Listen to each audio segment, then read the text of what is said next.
اللہ کے محبوب علیہ السلام نے ارشاد فرمایا بہت ساری عورتیں کہ جنہوں نے کپڑے تو پہنے ہوئے ہیں لیکن ان کا لباس اس طرح کا ہے کہ ان کے ابھار اور ان کی پردے والی چیزیں ظاہر ہوتی ہیں، وہ لوگوں کو اپنی طرف مائل کرنے والی ہیں اور لوگوں کی طرف مائل ہونے والی ہیں، اور ان کے سر ایسے ہیں جس طرح بختی اونٹوں کی کوہانے ہوں۔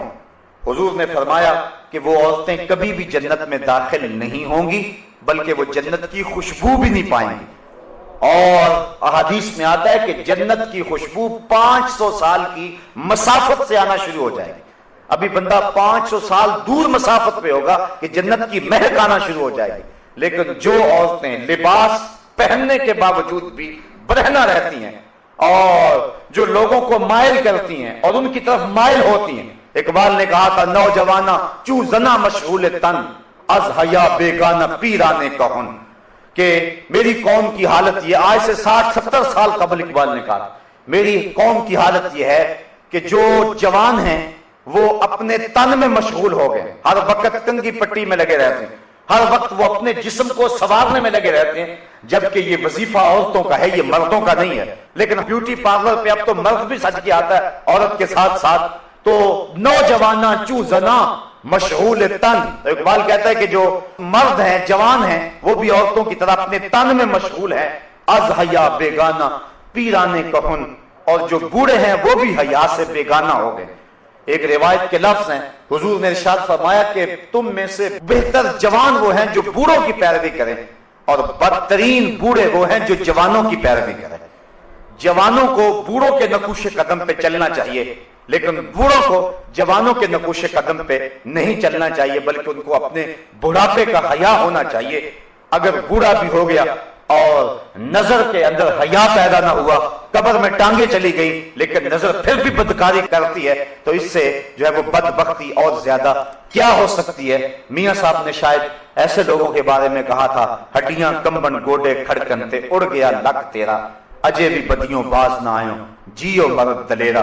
تو اقبال کہتا ہے نوجوانہ چو زنا مشغول تن از حیا بیگانہ پیرانے کہن، دخترانے او بچشم خود اسیر، شوخ چشموں شوخ بینوں خردہ گیر، ساختہ پرداختہ دل باختہ ابروہ مثل دو تیغ آختہ۔ یہ وہی اسی حدیث کے ترجمے ہیں، مائلاتن ممیلاتن، خود کسی کی طرف لڑک جانے والی اور معمولی سی بات سے کسی طرف مائل ہو جانے والی، اور جو ہے وہ کسی کو اپنی جانب اپنی اداؤں سے، اپنے ناز و نخرے سے اور اپنے عشقوں سے لوگوں کو اپنی طرف مائل کرنے والی ہیں۔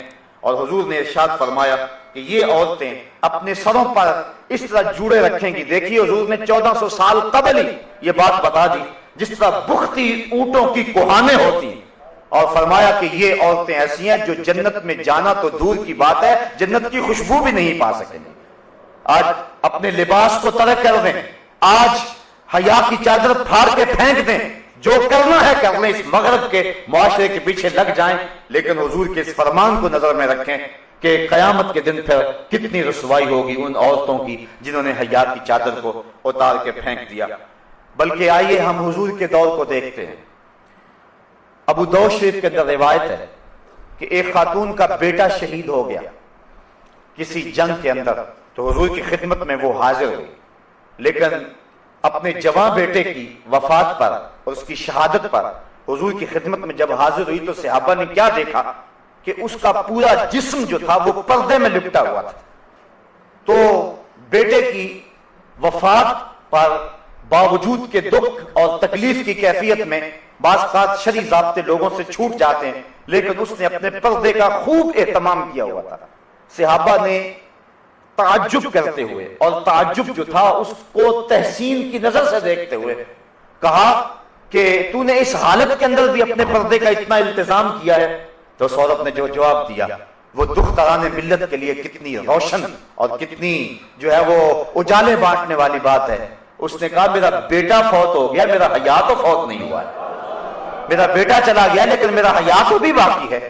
تو یہ تھی اسلام کی وہ دختران جن کی گود میں اسلام پلتا تھا۔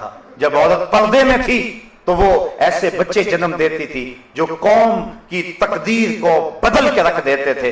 اقبال کہتا ہے تو نہ دانی کہ سوزے کے راتے تو دیگر گوں کر تقدیر عمر رہا.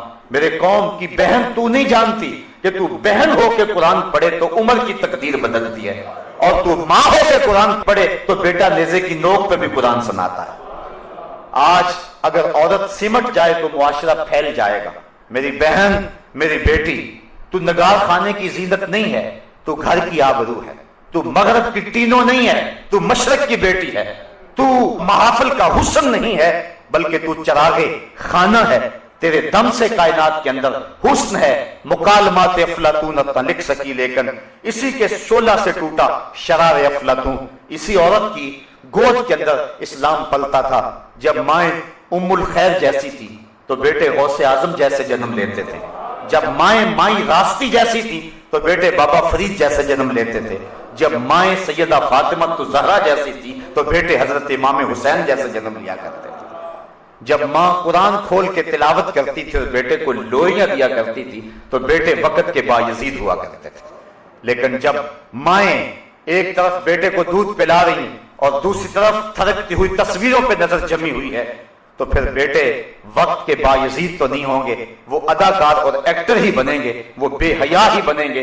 حیا کا مادہ ان کی آنکھ میں نہیں ہوگا. تو اللہ تعالیٰ جل شانہ نے خاص طور پہ ارشاد فرمایا اور عورتوں کو کہا کہ وہ اپنی نظر کو نیچا رکھیں وَيَحْفَظْنَ فُرُوجَهُنَّ، اور اپنی پارسائی کی حفاظت کریں.